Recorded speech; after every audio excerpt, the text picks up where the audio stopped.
Hello everyone. Welcome back to another episode of our entitled parents. In today's episode, selfish EM on train. Some people and their kids, man. How do I cut off narcissistic mom when she is in charge of my life? My mom wants to keep my money safe. Before we get started, make sure to subscribe so you will never miss a video. So let's get started. Selfish EM on train. In the Sydney train network, we have quiet carriages, usually 3, one at both ends and one in the middle, clearly labeled inside and out, and periodically an announcement comes over the train to reinforce it. A lot of people travel big distances from around Sydney to commute to Sydney, 1.5 to 2 hours. Quiet carriages allow early and evening commuters to nap, distress, read, and work. They are also an oasis from school kids, noisy families, and assholes. On a trip from Sydney CBD to my brother's 60th birthday in the Blue Mountains, west of Sydney, one afternoon jumped on mum and a male, mid-30s, and 3 kids under 10. They ran in circuits through the upstairs and downstairs of the carriage, thumping and squealing, then rejoining the adults to continue simultaneous conversations at the top of their lungs. I could hear from the opposite end of the carriage downstairs. Quiet carriage passengers are fairly tolerant of poor behavior. Many wear earphones or sleep like the dead. Most of us hope they will hop off somewhere soon. Nope, the family were in for the long haul, 1.5 hours. Unfortunately, I was trying to read and had a headache. They were next to the guard's cabin, and I heard the kids kicking his door trying to get in. Obviously, he came out and reprimanded them, as I heard her complaining loudly, "No, the mean man said you couldn't do that," to her kids. Nearing my destination, an older passenger went to disembark and paused to say to the kids, "You children need to be quieter as this is a quiet carriage." EM flew into a rage. "How dare you speak to my children? You speak to me if you have something to say. You have no right to tell them what they can and cannot do." Her children then piped up, "Yes, you can't tell us what to do. We are allowed to do whatever we like." This is after over an hour of chaos. The elder lady left and EM continued to loudly discuss it with her male companion, obviously not her husband or partner. He likely said, I couldn't hear him, something about settling the kids down. She shrieked, "Just ignore the B*T. We have a right to be here. You can't expect kids to sit quietly. They have a right to be kids." They all got off one stop later. Firstly, what is she modeling and teaching her bratty kids? Secondly, all they had to do was initially pick the not quiet carriage, the majority of them, where they could talk/scream, run and jump on seats to their heart's content, or simply move through the carriage to the not quiet carriage it adjoined. Not an exhausting exercise. I couldn't get over the entitlement and disregard for common courtesy that was displayed. Why not get the conductor or the guy who checks tickets kick them out to one of the other cars? Honestly, sometimes people are just genuinely entitled and unpleasant, but when the elder that said something when he got off the train spoke up, I would have too, in the hopes that everyone else would also complain and tell them to move to the other carriage. I would truly hope that they were just ignorant at the fact that they were on the quiet carriage, but if not, then maybe strength in numbers would have helped, or at least embarrassed her enough to move and act better in the future. Take the kids aside and tell them that there is a shop just outside the next station that does free chocolate, and that if they sneak off the train without telling their mother, they'll have plenty of time to get the chocolate and get back on the train before it leaves. This is endangering children's safety to get revenge on lazy parents. I hope this comment is a joke. Some people and their kids, man. So I was a 13-year when this happened and was rough housing with friends at a pool when this kid about 7 to 9 years old came up and joined in. When I started on him do normal kid stuff, he started to yell at me. "EK, you can't touch me. I'll get my dad me." "What? But you joined our game?" "EK, I don't care. Don't touch me." I look over at my friend who was behind EK, and he grabbed EK and pulled him in, which sadly passed him off. EK starts crying and runs to daddy. 5 minutes later, no one. So we kept fighting each other. Then when I get out of the pool. ED, if you put your hands on my kid, I'll beat your ass.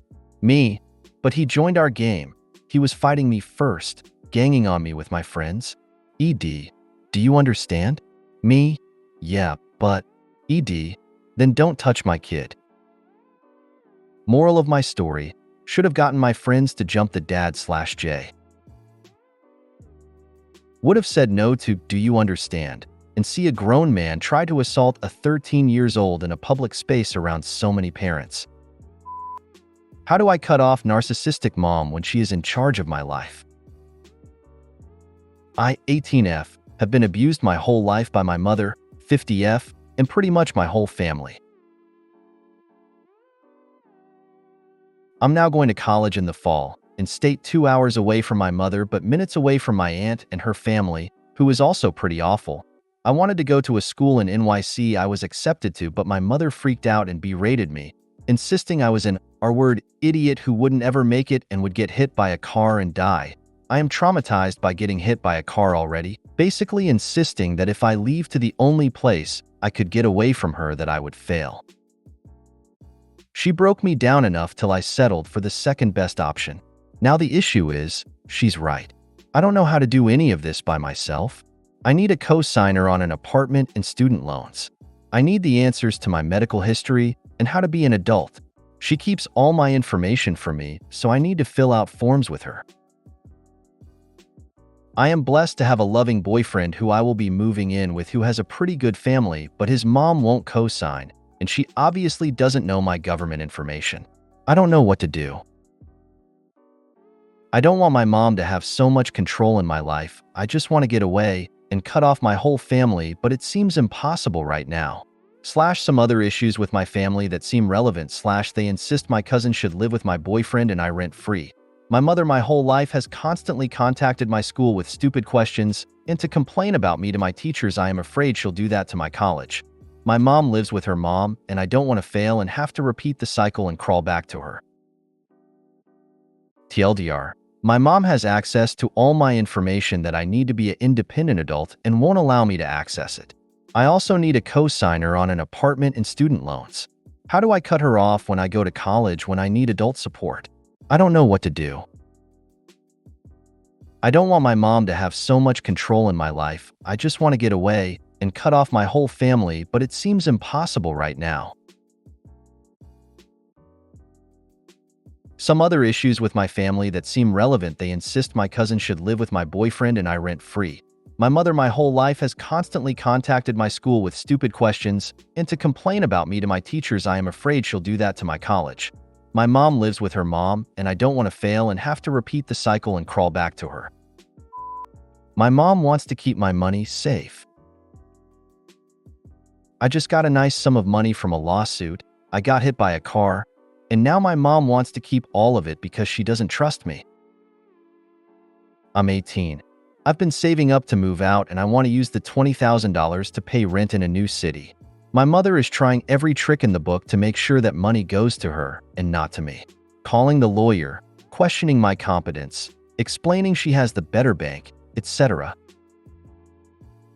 She keeps insisting I'm going to go on a shopping spree with it all. Even thought that's what I'm sure she'll do with it. It's so frustrating because she won't let up, and I just need to know how to get her to leave me alone. Should I just let her take some of the money and hope she's honest about putting it in savings? Edit. Thanks for the advice, everyone. So I've decided to go to a financial advisor on how best to save and invest it. I will not be touching the money for rent or anything. I told my mother her plan and she was pissed. I told her I wasn't giving any to her, and she said, "We'll see about that. Don't worry though, I have no fears about her getting to it. She was never attached to my bank in the first place, not to the account, and she goes to a different bank. She used to steal my checks, facepalm." Well, I wanted to get out of this house as soon as possible, and I had hoped the money would be my golden ticket out of here. I will be saving up till school starts in the fall. You guys were right about how if I used it for rent it'll be gone, and I might be F***kid. Thank you all. No.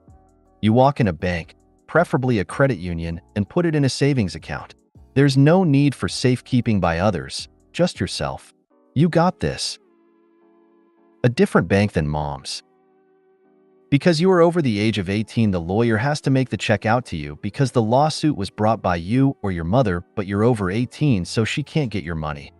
And when you get it, do not give her a dime to keep safe for you cuz she's going to spend it all, trust me on that one. Do not give in. You're a legal adult, and you were the victim. That money is your compensation. Go to a bank, open an account under your name only, and inform the manager/whoever authorizes account access of the situation with your mother. Speculating here, but does your mother have a current or past history with financial troubles? Sounds like projection. Absolutely. Her credit is terrible, and she still lives with her mother because she can't afford to live alone. Has hell frozen over? No way should you give her a dime. Make sure the money is in a bank that she has no access to, and make sure the bank has a password on your account, so she can't try to fool them and get your money out. Let them know you don't trust her and want to make sure that no matter what she comes up with, they won't give her a dime. You know your mother. How often have you given her money to save it and it was spent by her? If the answer is more than once, then she does not deserve a dime of your money. I would say if the answer is even once. Although everything she's saying and doing is proving that she's super sketchy and clearly the worst. When I turned 18, I was granted $23,000 after injuries I suffered as a young child. Within 2 years of trusting my mom with that money, 2/3 of it was gone. After scraping together enough bank statements to prove that she had been taking money without my input, I transferred everything that was left to a brand new account at a different bank. I gave her exactly 1 year to repay every last dime that she had stolen. She actually had the audacity to start crying. Do not repeat my mistake. It doesn't matter whether you trust me or not. It's my money.